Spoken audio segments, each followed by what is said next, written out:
History was made where no man has gone before is, in my opinion, a slightly stronger pilot than the Cage. It's more action oriented, which provides a good balance to the ultra cerebral aspects of the Cage, and the script is more compact. Spock works much better as a follower of the Vulcan logic as opposed to his portrayal in the Cage, setting up part of the triumvirate of Kirk, Spock, and McCoy. That offers some of the best banter in all of Star Trek. Of course, the crew still isn't fully assembled yet. McCoy is not present as CMO, instead replaced by Mark Piper. Uhura is not in Where No Man Has Gone Before. Instead, actor Harry Haynes plays a communications officer named Alden. Furthermore, Sulu is not at the helm. Instead, he's wearing a funny blue thing with a little squiggly thing as a science guy. Most of the focus on the episode is friendship between Gary Mitchell and Captain Kirk. And they have contact with the Milky Way's galactic barrier, and it develops psionic abilities or something, 20 out of 104, I think. It's like an Esper rating, right? And that's Gary Mitchell there.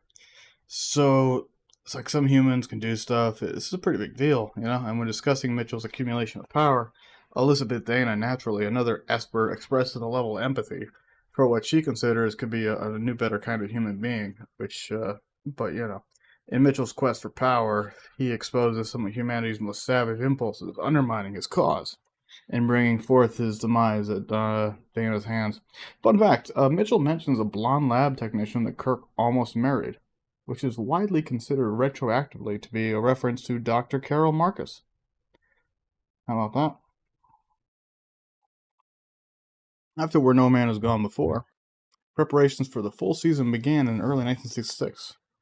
The sets were updated once again, as were the uniforms. No more swirlies. The Enterprise model, Shatner and Nimoy were kept as stars, with Grace Lee Whitney joining as human Janice Rand. Interestingly, Shatner, Nimoy, and Whitney were the three most prominently featured in public photos.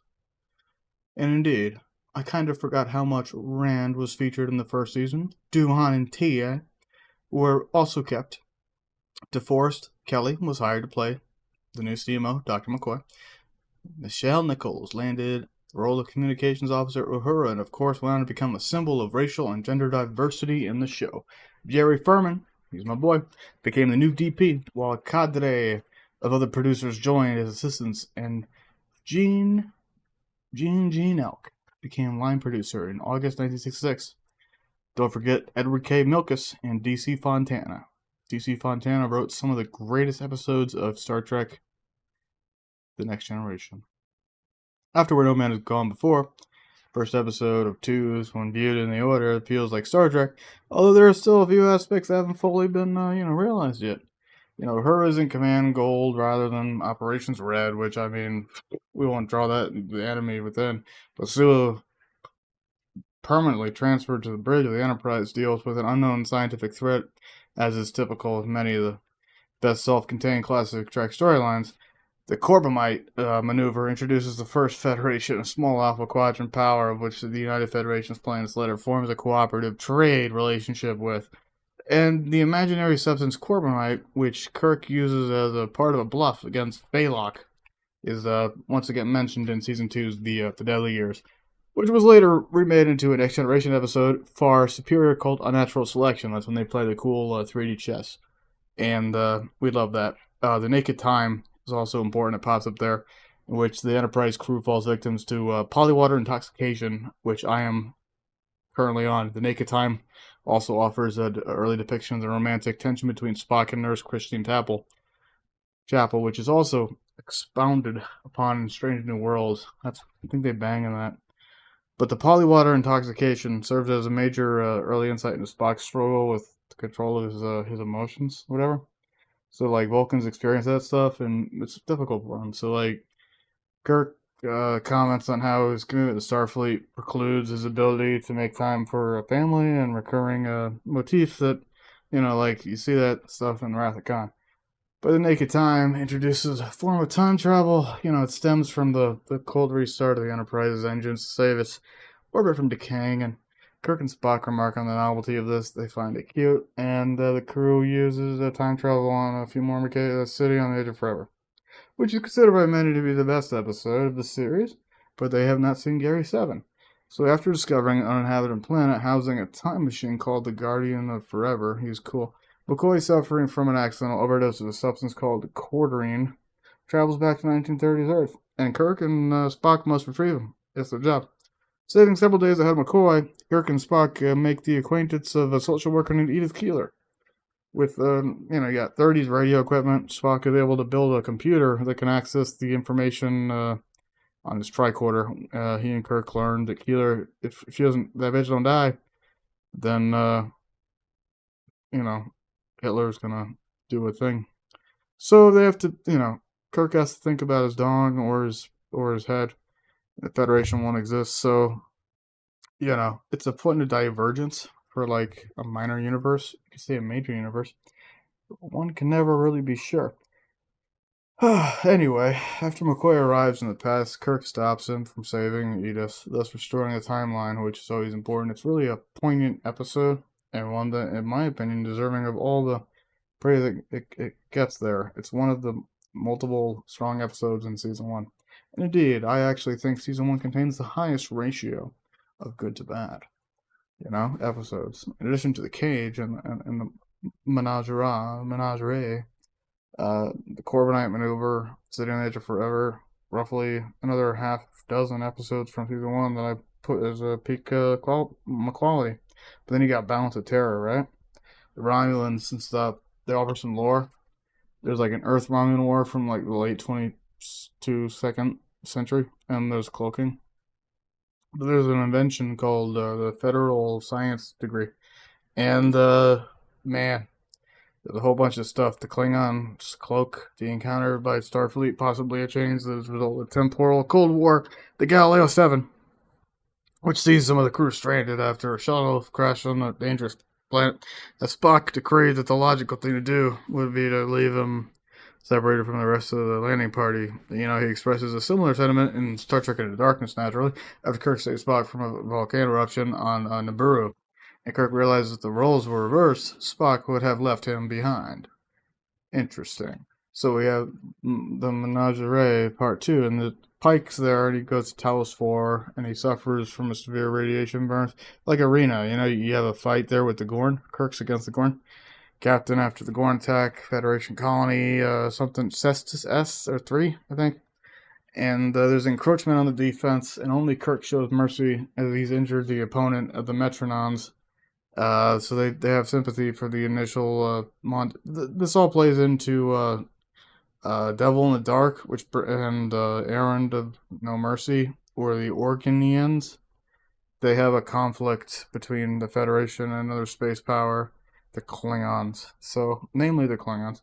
It also introduces the Klingon commander Kor, who, along with Koloth and Kang, goes on to make more appearances in Deep Space Nine, which is not important. Spacesuit, of course, introduces Kuninian Singh, the background of the eugenics wars that nearly plunged Earth into the new Dark Age in the 1990s, because it's just the DY-100 class Botany Bay was an important ship, and MacGyver disguises nature and interplanetary sleeper ship, and it became obsolete in 2018, which is consistent with how we know human space flight happens in the Star Trek.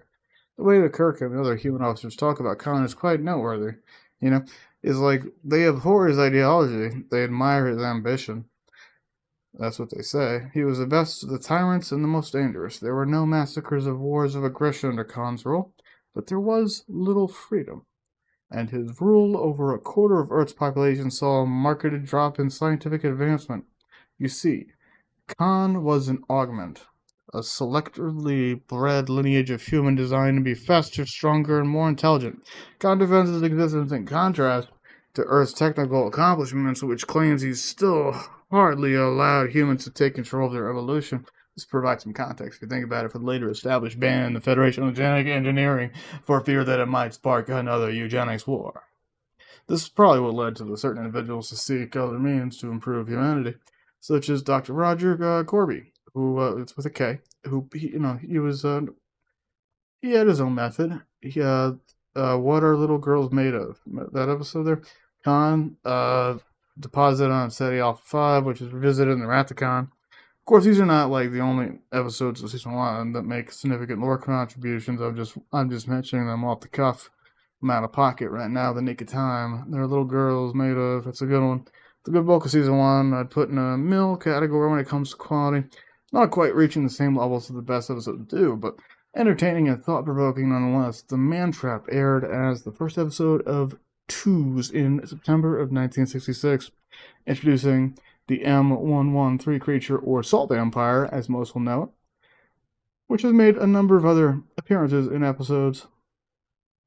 This is the first to feature Uhura flirting with Spock, and while the relationship does not materialize in the Prime universe, a romance between the two characters is of course established in the alternate reality Star Trek films.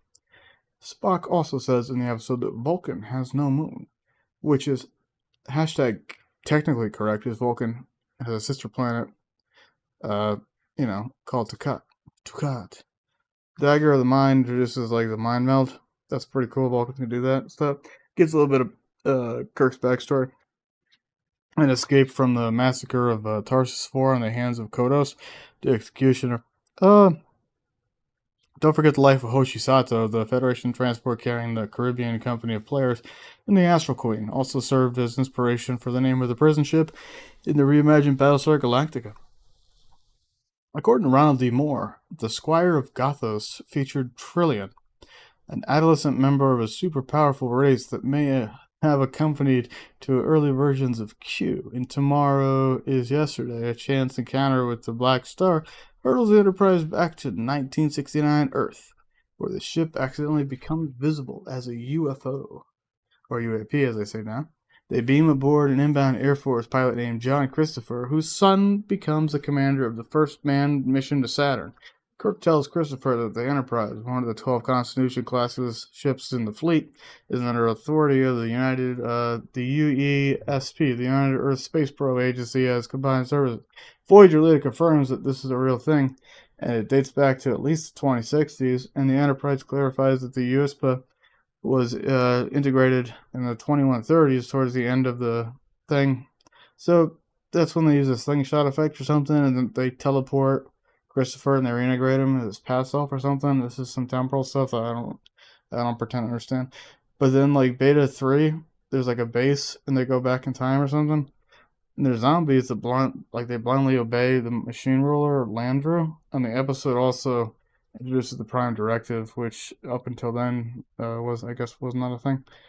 So like there's in the season 2 episode, A Private Little War, and Operation Annihilate, it features Sam Kirk. That's James T. Kirk's brother. It also shows like his wife and his kid, and it introduces like the Vulcan eyelid, which is an interesting thing. There's the MNR Vedekar War, which introduces Robert Fox. He's like a diplomat and stuff. And the Elorian refugees in Star Trek Generations has to do with that, I guess. It's the first episode to have Scotty in command, and it's established in General Order 24, which allows the starship to obliterate an entire planet's population. As been noted, it's never been discussed in General Order 24, actually a bit of a bluff, or if it's really permitted as a relative, like an action of disproportionate nature ever discussed by the crew. I mean, do they really do the Holocaust? We don't know. Do genocide? Enterprise is powerful enough to waste an entire planet if you really want to talk about it. But like Court Martial and This Side of Paradise are also pretty good episodes that fill with some of the minor details about Star Trek universe. Don't forget Charlie 10, Charlie X, depending on how you read it. 428, this is Mud's woman. My name is Mud, Harry Mudd. And then you got Mary. There